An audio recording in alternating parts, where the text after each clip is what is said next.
සෙම්ම ගෙනාලා ප්‍රශ්න කරන තැනකට රජය එනවා. ඒකට මේ රජය ආවේ අලුත් පොරොන්දු ගොඩක් දීලා බලාපොරොත්තු ගොඩක් දීලා ඒකවල කිසිම ක්‍රියාමාර්ගයක් අරගෙන නැහැ. දැන් මෙන්න මේ තත්ත්වයන් තුළ අපිට පේනවා දකුණු பயங்கரவாத சட்டத்தை குணாகாலித்துக் கொண்டு தமிழர்களை மாத்திரமல்ல சிங்கள போராட்டக்காரர்களையும் சிங்கள සවානකගේ ඡායාරූපගත්තු ඡායාරූප ශිල්පියා මම.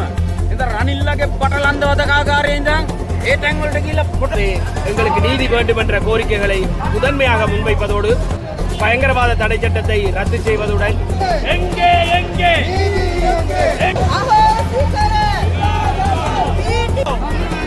தினா கனிமோ வதக்கென்ன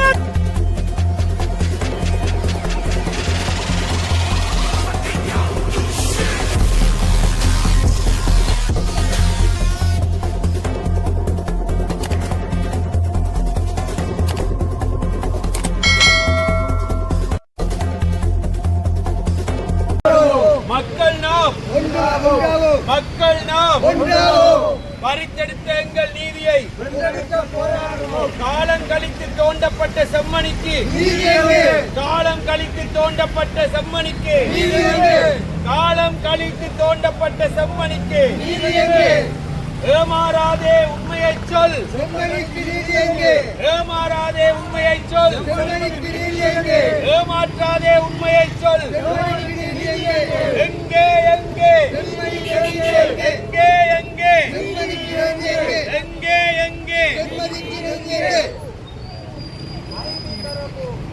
செம்மணி புதைகுழிக்கு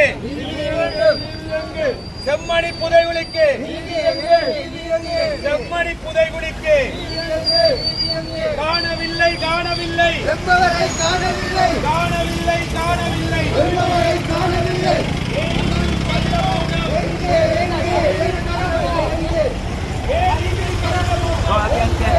ජනතාවනි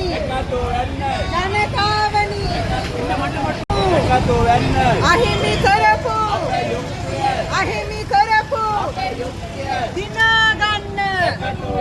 දිනාගන්න කලකට පසු චෙම්මනියේ යටත් නොගසනු චෙම්මනියට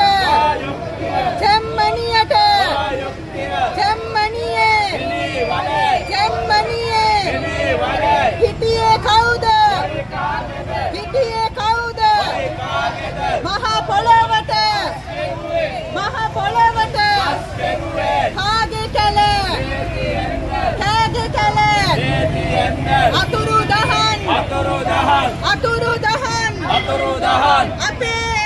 අතුරු දහන් අපේ එයි තාම නිහඬ වතක් නෑ මිතුරන් වෙනස් වුණා චන්දරන් එකම බණේ අතුරු දහන් අපේ යුක්තිය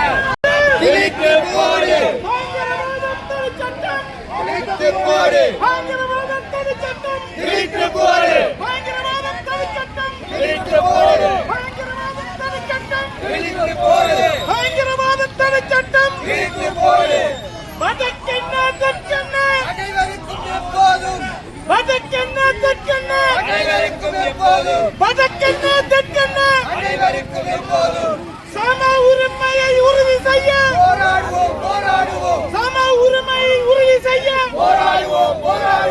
வேண்டும்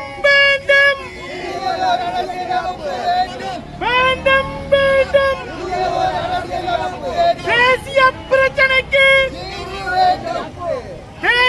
பிரச்சனைக்கு போராடுவோம்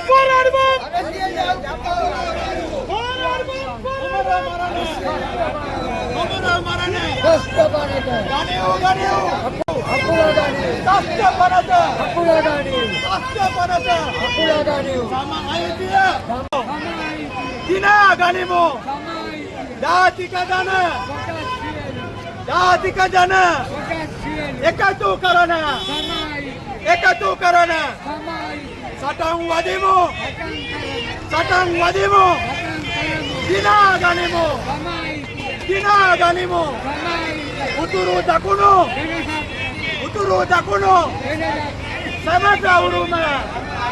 සමත උරුම විවස්ථාවක් අපට ඕනේ සම අයිතියදී මහා පොළවට කාර්ය කළ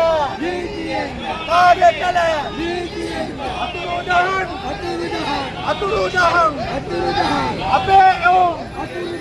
අපේ එවුන් අයි තාමත් කොහෙද අපේ ආණ්ඩුනම් සරින් සරේ හැමදාමත් අහිමි කරපු ඉටු කරන්න ඒ හිඳයි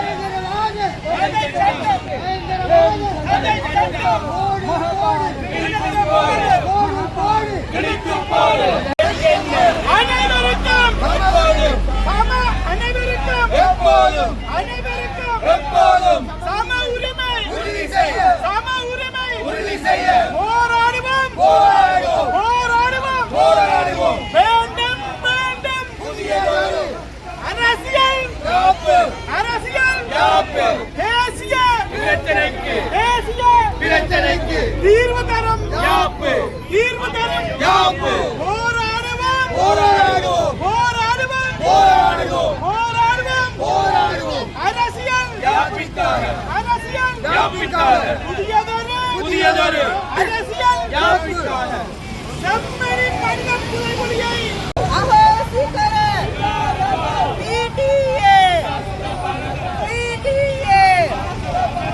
இங்குரு நீல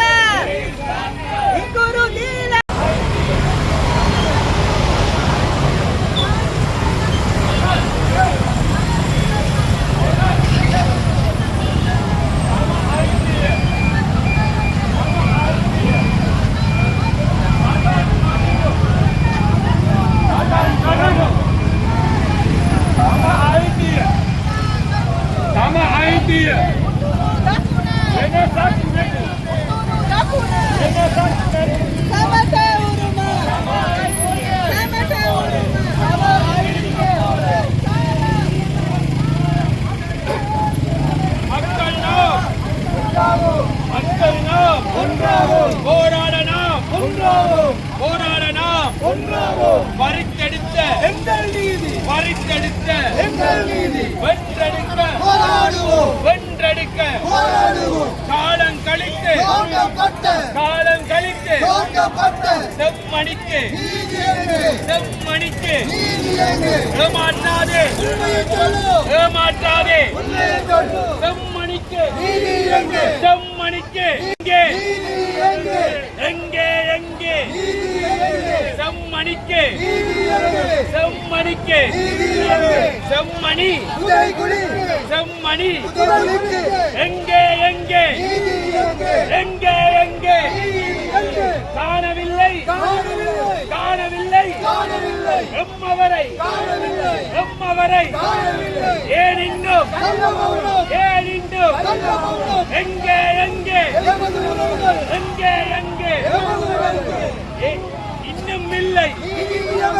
இன்னும் இல்லை நாம் வந்தோம்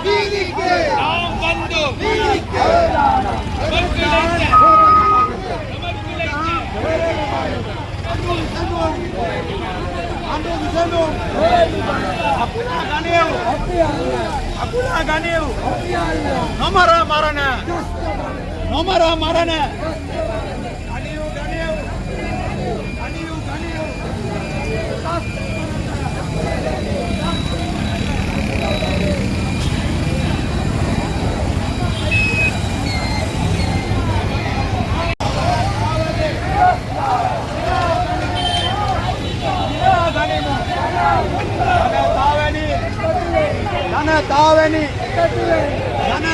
நீதிபதி சட்டம் வடிவு එකතු වෙන්න සටන් වදිමු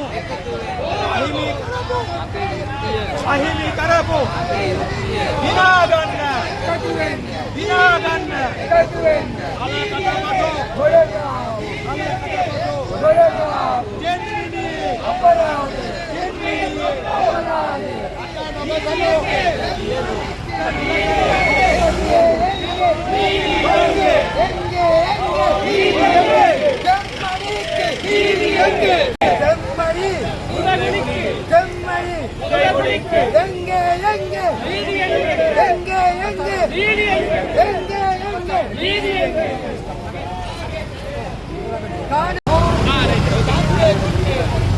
இயக்கம் யாழ் நகரிலே ஒரு போராட்டத்தை முன்னெடுத்திருக்கின்றது.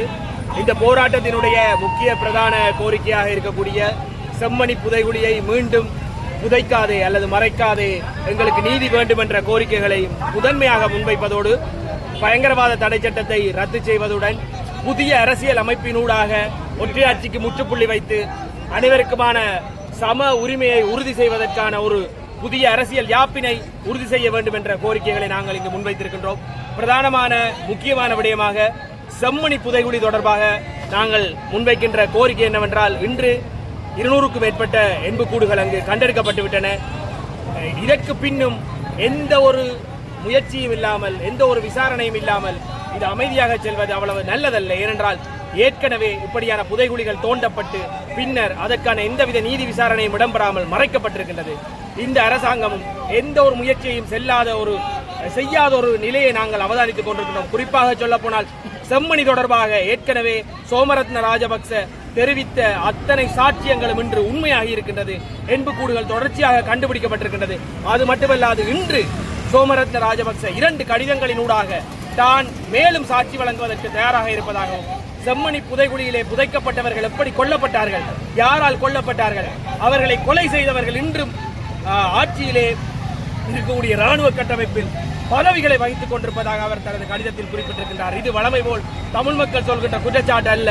சிங்கள இராணுவத்தினர் சேர்ந்த ஒருவர் இந்த குற்றச்சாட்டை முன்வைத்திருக்கின்றார். அதற்கான ஆதாரங்கள் கிடைத்திருக்கின்றது. ஆனால் எந்த ஒரு முதன்மையான நடவடிக்கையும் இன்னும் மேற்கொள்ளப்படவில்லை. பூர்வாங்க விசாரணைகள் மேற்கொள்ளப்படவில்லை.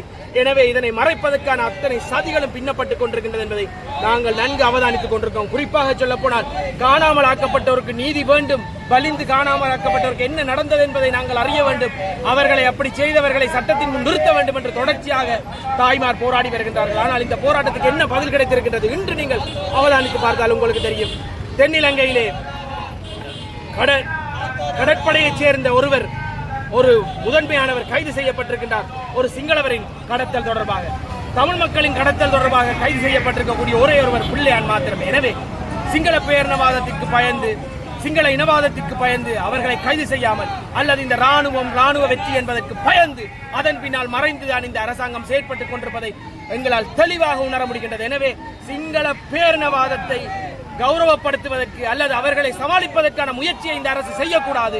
ஏனென்றால் நீதி அனைவருக்கும் சமமானது என்பதை இந்த அரசாங்கம் தொடர்ச்சியாக வலியுறுத்தி இந்த ஆட்சிக்கு வந்திருக்கின்றது என்பதை நான் குறிப்பிட்டுக் கொள்கின்றேன். அது மட்டுமல்லாமல் பயங்கரவாத தடை சட்டத்தை நீக்குவோம் என்று தங்களது கொள்கை பிரகடனத்தை தெளிவாக குறிப்பிட்ட அரசாங்கம் தொடர்ச்சியாக பயங்கரவாத தடை சட்டத்தை பிரயோகித்துக் கொண்டிருக்கின்றது. இங்கிருக்கின்ற ஊடகவியலாளரை பயங்கரவாத தடுப்பு பிரிவினர் அச்சுறுத்திக் கொண்டிருக்கின்றார்கள். அது மட்டுமல்லாது பயங்கரவாத தடுப்பு பிரிவினர் பல முஸ்லீம் இளைஞர்கள் கைது செய்யப்பட்டிருக்கின்றார்கள். பல தமிழ் இளைஞர்கள் அச்சுறுத்தப்படுத்தப்பட்டுக் கொண்டிருக்கின்றார்கள். தொடர்ச்சியாக 9 மாதம் தடுத்து வைக்கப்பட்டிருந்த சொகை குற்றமற்றவர் என இந்த அரசின் கீழ் விடுதலை செய்யப்படுகின்றார்.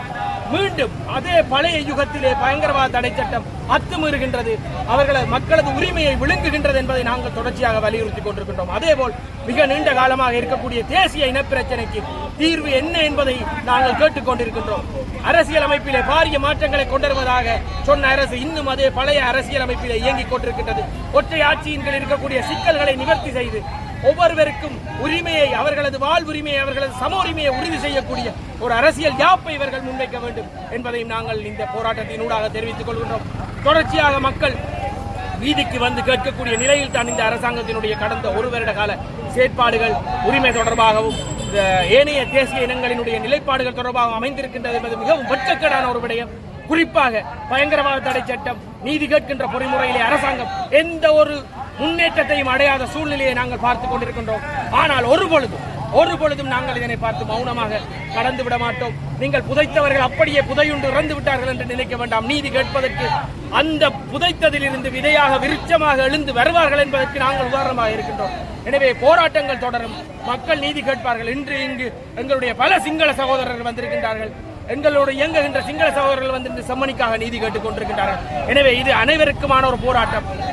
இந்த நீதி என்பது அனைவருக்குமானது. இது கிடைத்தே ஆக வேண்டும். அதற்காக நாங்கள் தொடர்ந்து எங்களது போராட்டத்தை முன்னெடுப்போம் என்பதை அரசுக்கு நாங்கள் தெரிவித்துக் கொள்கிறோம். நன்றி. ව්‍යාපාරයේ කැඳවුම්කරු අද ජනාරගල ව්‍යාපාරයේ ලෙස ඒ වගේම සමාජීය ව්‍යාපාරය අද මෙතෙන්ට සමාජිකයෝ ඔක්කොම ඇවිල්ලා සමාජීය ව්‍යාපාර ලෙස අපි මේ උද්ඝෝෂණය කරන්නේ සෙම්මෙනි නැවත වල දැමීමට ඉඩ නොදෙමු කියන සටන් පාඨයේ ඔස්සේ. මොකද මේ ඉතිහාසයේ පුරා වල දාපු අසාධාරණ ලෙස අයුක්ති සහගත ලෙස මරා දාලා හංගපු එයාට යුක්තියට වෙලා නැහැ. මම අද සමාජීය ව්‍යාපාරයේ කැඳවුම්කරු ලෙස කටයුතු කරන අතරේම 87 89 අරගලේ වෙලාවේ මම යුද හමුදා පොලිසියේ නිත්‍ය ඡායාරූප ශිල්පියා. එඳා ඔය ඝාතනය කරපු දහස් ගානකගේ ඡායාරූපගත්තු ඡායාරූප ශිල්පියා මම. එඳා රනිල්ලගේ බටලන්ද වදකාගාරයේ ඉඳන් ඒ තැන් වලට ගිහිල්ලා ෆොටෝ ගත්තු ෆොටෝ කැපුවා මම. එතන මගේ ඇහෙන් දැකපු ඉතිහාසයක් තියෙනවා. දැන් මේ අලුත් ආණ්ඩුවක් ඇවිත් තියෙනවා. ඒ අලුත් ආණ්ඩුව පරණ ආණ්ඩුව වගේම මරා දෙමුවන්ට අතුරුදහන් වූවන්ට යුක්තියට නොකර ඒගොල්ලෝ වෙන වෙන බයිලා ගහනවා. මම CID එකට කට උත්තරයක් දුන්නා. බටලන්ද ගැන මම දැකපුවා. අදටත් මගෙන් එක වචන බිඳක් අරගෙන නැහැ CID එක. මහ ලොකුට පෙන්නනවා පම්පෝරි ගහනවා. මේ ආණ්ඩුව නීතිය ඉටු කරනවලු යුක්තිය ඉටු කරනවලු. හැබැයි අතුරුදහන් වූවන් පිළිබඳ මොකුත් නැහැ. එහෙනම් අපි මේ අද අපි මේ උද්ඝෝෂණය කරන්නේ සමාජීය ව්‍යාපාරයේ ලෙස සෙම්මිනි නැවත වල දෙවීමට ඉඩ නොදෙනු කියන පණිවිඩය අරන් යන්න. මොකද අපි දන්නවා මේ සෙම්මිනි මතු උනේ නිකන් නෙමෙයි. කිශාන්ති කුමාරස්වාමීගේ දූෂණය කරලා මරා දාපු ඒ අහිංසක පාසල් දැරිවිගේ ඝාතනය සම්බන්ධ කාරණයක් තුල මම්මගේ ඇස් දෙකෙන් දැකලා තියෙනවා. දකුණේ වදාකාරවල අහිංසක කෙල්ල දූෂණය කර මාස ගණන් අවසානයේ මරා දාපු රණවිරුව නමින් අභිෂේක ගත්තු එව්. යුද්ධය ඇතුලේ දකුණේ වීරයෝ වගේ අවසානයේ ගමන් ගිහපු තුවාන් මුතාලිෆ්ලා ලකී අල්ගමලා LTT එක අතින් මැරිච්ච හින්දා වීරයෝ වුණා දකුණේ. මගේ ඇස් දෙකෙන් දැක්කා කෙල්ල දූෂණය කර මරපු විදිය. එදා දකුණේදී එහෙම වීරයෝ වුණා යුද්ධය හරහා. අපි දන්නවා මේ උතුරේදීත් ඒ වගේම කිශාන්ති කුමාරස්වාමීලා විතරක් නෙමෙයි අම්පාරේ කෝණේශ්වරීලා විතරක් නෙමෙයි දූෂණය කරලා යෝනි මාර්ගයට බෝම්බ දාලා පුපුරවා හැරපු සහෝදරියෝ පිළිබඳ අපි දන්නවා. ඒ නිසා මේ හැමෝටම යුක්තියට නොවි මේව වල දාන්න දෙන්න බෑ. එයින් අද අලුත් පාලනයක් ඇවිල්ලා අනුර කුමාර දිසානායක ඇවිල්ලා අවුරුද්ද පැනලා අපි අහනවා ලැජ්ජ නැද්ද ඕගොල්ලන්ට? උතුරු නැගෙනහිර පළවෙනි වතාවට තමන්ගේ අපේක්ෂකව පැත්තකින් තියලා අනුර දිසානායකලට ඡන්ද දුන්නා. යුක්තිය ඉල්ලලා. අද අපි අහන අවුරුද්දක් ගෙවිලා කෝ යුක්තිය, කෝ සාධාරණය, කෝ නීතිය මොකක්වත් නැහැ. ඒ නිසා මේක යටපත් කරන්න දෙන්න බෑ. ඒ නිසා මරා දාපු අයට, අතුරුදහන් කරපු අයට, අමුයේ දූෂණ ඒට ලක්ෙච්ච සියලු දෙනාට ඒ යුක්තියට වෙන්න ඕනේ. අපි අද අරගලේ කරන්නේ අලුත් ව්‍යවස්ථාවක් දිනා ගැනීම එක්ක යන වැඩපිළිවෙලක්. ඒ වෙනතු හැමදාමත් මුන්ට මේවා ඡන්ද බලාගෙන කරන මගෝඩි සෙල්ලම් කරන්න දෙන්න බෑ. එහෙනම් මුළු මහත් රටේ ජනතාව හඬ නැගිය යුතුයි. අලුත් ව්‍යවස්ථාව පොරොන්දු වුණා. ඒ ව්‍යවස්ථාව ඉටු කරන්න ඕනේ. ජාතික ප්‍රශ්නයට ඇත්ත විසඳුමක් දෙන්න ඕනේ. යුද්ධය වුණා කියලා ජාතික ගැටලුවට විසඳුම් ලැබිලා නැහැ. ඒවා එහෙමමයි. ඉදම් ප්‍රශ්නේ එහෙමමයි. අතුරුදහන් වූවන්ගේ ප්‍රශ්නේ එහෙමමයි. දේශපාලන හිරකරුවෝ ඉන්නවා අවුරුදු 35ක් හිරේ. තව දේශපාලන හිරකරුවෝ ඉන්නවා අවුරුදු 17ක් නඩුව අහලා නැහැ. ඉතින් අපි අහනවා යුක්තිය මේකද? සාධාරණය මේකද? ඒ නිසා අද සමාජීය ව්‍යාපාරයේ මේ ආරම්භ කරපු වැඩපිළිවෙල අපි යෝජනා කරනවා නැවත ජනතාව එකතු වෙන්න, දසදහස් ගණන් එකතු වෙන්න, යුක්තිය දිනා ගන්නතුරු මේ සටන ඉදිරියට අරන් යමු කියන එක අපි සමාජීය ව්‍යාපාර විදියට යෝජනා කරනවා. ජය වේවා. மக்கள் போராட்ட முன்னணி சார்பாக இந்த போராட்டத்தை கண்டுபிடித்தது தெரியும். இந்த போராட்டத்தினுடைய கோஷமாக இருப்பது செம்மணிக்கு நீதி வேண்டும் என்பது. செம்மணி என்பது நாட்டுடைய இனவாத யுத்தத்தினுடைய ஒரு அடையாளம். நாட்டுடைய பேரினவாதம், நாட்டுடைய சாதாரண தேசிய இனங்களை கொண்டு குவித்தவுடைய ஒரு அடையாளமாகத்தான் செம்மணி இருக்கிறது. நாங்கள் செம்மணிக்கு நீதி கேட்பது ஒன்று, அங்கே கொண்டு குவிக்கப்பட்ட மக்களுடைய உறவினர்களுக்கு அதற்கான நீதி பெற்றுக் கொடுக்கப்பட வேண்டும். அடுத்தது, அவ்வாறான செம்மணி போன்ற சம்பவங்கள் இந்த நாட்டிலே நடைபெறாமல் இருக்க வேண்டும். அப்படியானால் என்ன செய்ய வேண்டும்? எங்களுக்கு தெரியும், ஒரு 76 வருடங்களாக இந்த நாட்டை ஒரு ஆளும் வர்க்கம் தொடர்ந்து ஆட்சி செய்தவதற்கு கூறவில்லை. அதற்கு மாற்றீடாக, அவருடைய பொருளாதார கொள்கைக்கு மாற்றீடாக, அவருடைய அரசியல் கொள்கைக்கு மாற்றீடாக அவர்கள் செய்து வந்த எல்லா நடவடிக்கைக்கும் மாற்றை தருவோம். மக்கள் சார்பான ஆட்சியை தருவோம். மக்களுக்கு நீதியை பெற்றுக் கொடுப்போம். சம உரிமை, சமூக நீதியை நிலையாட்டுவோம் என்ற பெயரில் நாட்டிலே ஒரு ஆட்சி அதிகாரம் நிலைநிறுத்தப்பட்டிருக்கிறது. உங்களுக்கு தெரியும், கடந்த வரலாறு காலம் முழுவதிலும் தமிழ் மக்கள், குறிப்பாக வடக்கு கிழக்கு அந்த மக்கள் தங்களுடைய இனம் சார்ந்த, இன அரசியல் சார்ந்த ජාතික කමිටු සමාජික අපි අද යාපනයට ආවේ මේ වෙද්දි නැවත වතාවක් අලුත් ආණ්ඩුව NPP ආණ්ඩුව යටතේ නව මර්දන පනතක් නැවත ගේනවා කියලා ඔවුන් කියලා තියෙනවා. ඒ වගේම ත්‍රස්තවාදී වැළැක්වීම පනත සම්බන්ධයෙන් තවම ඔවුන්ගේ ස්ථාවරයක් දක්වන්නේ නැහැ. ඒ වගේම පෞද්ගලික කාලේ අපි දැක්ක බටලන්ද කොමිසම සම්බන්ධයෙන් ආපු ප්‍රශ්නයේදී බිමල් රත්නායක මහත්තයා ඇමතිවරයෙක් විදිහට කිව්වේ ජාත්‍යන්තර මට්ටමේ පරීක්ෂණයක් කරලා ඒකට රනිල් වික්‍රමසිංහ මහත්තයාට දඬුවම් කරන්න කමිටුවකුත් පත් කරනවා. දැන් මම හිතන්නේ මාස 5කට වැඩි කාලයක් වෙනවා ඒක පිළිබඳ කිසිම ක්‍රියාමාර්ගයක් අරගෙන නැහැ. දැන් මෙන්න මේ තත්ත්වයන් තුළ අපිට පේනවා දකුණේ සූර්යකන්ද, බටලන්ද වගේම උතුරේ චෙම්මනි ඇතුළු මේ දසදහස් ගණන් තිබිච්ච සොහොන් මතින් ඉදිරිච්ච රාජ්‍යයක්. මේක අපරාධ රාජ්‍යයක්. ඒතකොට මේ අපරාධ රාජ්‍යයේ තවමත් ඒ අපරාධ සම්බන්ධයෙන් යුක්තියක් ඉටුන බවක් මේ ආණ්ඩුව යටතේ අපිට පේන්නේ නැහැ. එතකොට අපිට ඒ වෙනුවෙන් තමයි නැවතත් උද්ඝෝෂණය කරන්නලා තිනවා NPP ආණ්ඩුවටත් ඉල්ලීම් කරමින් ඔවුන් මැතිවරණයට පෙර මේ සම්බන්ධයෙන් දිවුරමින් යාපනයේ එහෙම නැත්නම් මේ උතුරේ දකුණේ ගිහින් රැස්වීම වල කිව්වේ මොනවද? ත්‍රස්තවාදී වැළැක්වීම පනත අහෝසි කරනවා. මේ සම්බන්ධයෙන් මේ අපි ඉල්ලන ඉල්ලීම් සම්බන්ධයෙන් ඔවුන්ගේ ස්ථාවරයන් කියමින් විශාල වශයෙන් ඔවුන් ප්‍රචාරණ ව්‍යාපෘතියක් ඇතුලේ තමයි ඔවුන් මැතිවරණ ජයග්‍රහණය කරේ. අද මොකද්ද කියන්නේ? අද කියනවා APT එක වෙනුවට අලුත් PT එකක් ගේනවා කියලා. ඒ වගේම තවමත් ඔවුන් සූදානම් නැහැ උතුරේ දකුණේ මේ සිදුවෙච්ච මේ සමූල ඝාතන සම්බන්ධයෙන් යුක්තියට කිරීම සම්බන්ධයෙන් කිසිදු ප්‍රවේශයක් ඔවුන් අරගෙන නැහැ. ඒකෝට මෙන්න සත්‍යය ඇතුලේ තමයි අපි නැවතත් ඔවුන්ට සහ මේ NPP ආණ්ඩුවත් එක්ක අත්වල බැඳගත් සීල බලවේග වලට අපි කියනවා කරුණාකරලා තවත් මේ අපරාධ සම්බන්ධයෙන් යුක්තියට කිරීම පස්සට දාන එක සම්බන්ධයෙන් නිහඬව ඉන්න එපා. සහ ඉතුරු දේවල් උදාහරණයක් ගත්තොත් දැන් ඉන්දියාවට ඉඩම් ටික විකුණන එක, එහෙම නැත්නම් සමාගම් වලට ඉඩම් විකුණන ඒවා, එහෙම නැත්නම් නව මර්ධන පනත් ගේන ඒවා, ඒ සම්බන්ධයෙන් අවුරුද්දක් ඇතුළත ඉතා වේගයෙන් කටයුතු කරමින් ඉන්නවා. හැබැයි මේව සම්බන්ධයෙන් අහුවම පස්සේ කියන්නේ තාම ආව විතරයි, තාම තව කල් තියෙනවා, තව කල් දෙන්න කියලා තමයි කියන්නේ. අපි අහන් තවත් කල් දෙන්න බෑ. කරුණාකරලා මේ චෙම්මනි සමූහ මිනිවල ඇතුලේ අපි දැක්කා කිරිසප්පයන්ගේ ඉතා මාස ගණන් වෙන බිලිඳුන්ගේ මලසිරුව අහු වුණා. ඒතකොට ත්‍රස්තවාදීන් මාස ගණනක් වෙන කුඩා දරුවෝ කොහොමද ත්‍රස්තවාදීන් වෙන්නේ? කොහොමද ත්‍රස්තවාදීන් කරන්නේ? ඒතකොට මෙන්න මේ වෙච්ච සමූල ඝාතන සඳහා වහාම යුක්තියට කිරීම සඳහා සහ නව PTA නැත්නම් ත්‍රස්තවාදී වලකින් පනත අහෝසි කරන්න නැවත ගේන්න හදන වෙනත් ආකාරයේ PT එකක් තියෙනවා. ත්‍රස්තවාදී වලකින් පනත තියෙන ඒක වහාම අහෝසි කරන්න තවත් ත්‍රස්තවාදී වලකින් පනතක් අපිට අවශ්‍ය නැහැ.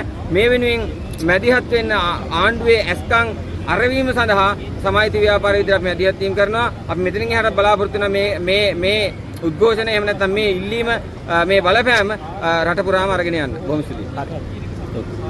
තමයි චෙම්මනි ගලි මිනිහටකටු මතුවෙන්නේ. ඇටසැකිලි මතුවෙන්නේ. හැබැයි රජය මොකද කරන්නේ? ඒකට ප්‍රතිපාදන වෙන් කරන්නේ නැතුව, විධිමත් පරීක්ෂණයක් කරන්නේ නැතුව, ඒකට දාලා ජාත්‍යන්තර ප්‍රමිතීන්ට අනුව මැදිහත් වීමක් කරන්නේ නැතුව රජය කරන එක තමයි මේක යට ගහන්න දාලා මැදිහත් වීම කරනවා. මේක තියෙන බරපතල தත්ත්වය තමයි මේක සම්බන්ධව දෛනික වාර්තා කරපු මාධ්‍යවේදියා කුමනන් අත්තරම් කොට ගන්නවා. ඔව්ව ගෙනල්ලා ප්‍රශ්න කරනවා. ඔව්ව ගෙනල්ලා ඔහුගේ තොරතුරු හොයනවා. ඔව් වාර්තා කරන දේවල් ගැන හොයනවා. අපිට තියෙන ප්‍රශ්න තමයි ඇටසැකිලි මතු වෙනවා චෙම්මනි වලින්. ඒකට යුක්තිය ඉල්ලනවා ජනතාව. ඒ යුක්තිය ඉල්ලමින් ඒ සම්බන්ධව වාර්තා කරපු මාධ්‍යවේදියාත් ගෙනල්ලා ප්‍රශ්න කර තැනකට රජය එනවා. ඒක මේ රජය ආවේ අලුත් පොරොන්දු ගොඩක් දීලා, බලාපොරොත්තු ගොඩක් දීලා. හැබැයි ඒකක්වත් කරන්නේ නැතුව ජනතාව අන්දමින් යනවා. ඒ නිසා තමයි ආණ්ඩුවට බල කරන්නේ වහාම චෙම්මනි මිනිවලෙන් මතුවෙන ඇටසැකිලි නැවත වහන්න එපා. නැවත වහන්න නැතුව ඒකට දාලා යුක්තියට කරන්න කවුද කියලා කියන්න. ඒ වගේම කවුද ඝාතනය කරේ කියලා කියන්න. අනිත් පැත්තෙන් ගත්තට පස්සේ රස්තපනත බරපතල ලෙස මේ රජය පාවිච්චි කරනවා. කලින් ආණ්ඩුවත් පාවිච්චි කරා යුද්ධයක් නැති තත්වයක් ඇතුළත. කිසිම ත්‍රස්ත බලපෑමක් නැති තත්ත්වයක් ඇතුළේ ආණ්ඩුව ඒ පනත පාවිච්චි කරනවා. ඒ නිසා ඒක අහෝසි කරන්න කියන ඉල්ලීමක් මේ විරෝධතාවය ඇතුළේ තියෙනවා. ඒ වගේම තමයි පහුගිය කාලේ දේශපාලන සිරකරුවෝ කියලා තියාගෙන එක දිගට තියාගත්ත දේශපාලන සිරකරුවෝ අවුරුදු 20 30 තියාගෙන ඉන්න අත්තරන්. හැබැයි ඔවුන්ට අදාළ යුක්තියක් ඉදු වෙන්නේ නැහැ. නඩුව අහලා ඉවර කරන්නේ. ඒ මොකුත් නැතුව තියාගෙන ඉන්නවා. හැබැයි ඔවුන්ට තීරණ ගන්න නියෝග දුන්නු සියලුම අය ටික ඉන්නවා ආණ්ඩුවේ ඔඩොක්කුවේ. ආණ්ඩුවේ කියන්නේ මහින්ද රාජපක්ෂගේ ඔඩොක්කුවේ. විමල් වීරවංශගේ ඔඩොක්කුවේ. අත්සල් මැදගෙන ඉන්නවා. හැබැයි දේශපාලන සිරකරුවන්ට යුක්තියක් නැහැ. මෙන්න මේවා තමයි ඉල්ලීම් විදියට අද දවසේදී විරෝධතාවය ඉල්ලීම් බවට පත් වුනේ. අද දවසේදී අපි සමාජීය ව්‍යාපාරය මේ යාපනයේ නගරයේ සිදු කරන උද්ඝෝෂණයට සම්බන්ධ වෙන ප්‍රධාන හේතුව තමයි චෙම්මනිවල 1996 සිද්ධ වෙච්ච සිදුවීමක් පාදක කරගෙන හමුදා නිලධාරියෙක් සාක්ෂි දීලා තියෙනවා චෙම්මනිවල සාමාන්‍ය ජනතාව ඝාතනය කරලා වලලපු භූමියක් තියෙනවා කියලා. ඒ අනුව තමයි දැන් මේ පහුගිය කාල සීමාවේදී චෙම්මනිවල මේ වෙද්දී මිනිස් ඇටසැකිලි 239කට එහා ගිය ප්‍රමාණයක් කැණීම් කටයුතු කරලා හොයාගන්න ඒ අදාළ කණ්ඩායම් සමත් වෙලා තියෙනවා. ඒ කියන්නේ චෙම්මනි කියලා කියන්නේ වෙන මොකුත් නෙමෙයි පුංචි දරුවෝ. දැන් ගොඩක් අය අපෙන් අහනවා මේ යුද්ධයක් තිබුණා ඒ යුද්ධයේදී ත්‍රස්තවාදීන් හිටියා මේ ත්‍රස්තවාදීන් අයින් කරන්න ඕනේ නැද්ද කියලා සමහර අය අහනවා. අපි අහනවා චෙම්මනවලදී පුංචි බෝනික්ව තියාගෙන පාසල් බෑග් අතදරාගෙන හම්බෙච්ච පුංචි දරුවෝ මොන ත්‍රස්තවාදී සංවිධානයක සමාජිකින්ද කියලා අපි අහනවා. ඒ නිසා මෙතන යුද්ධය කියන එකට මුවා වෙලා උතුරේ ජන සංහාරයක් කෙරුණා. සමහරු කියනවා එහෙම එකක් උනේ නැහැ කියලා. අපි කියනවා චෙම්මනි කියලා කියන්නේ මෑතකදී ඒකට හම්බෙච්ච